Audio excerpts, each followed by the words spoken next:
Criminal Laws Amendment Bill 2023 be passed. Those who are in favor of the motion may say aye.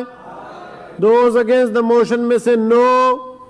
I think the ayes with the motion is adopted and the bill stand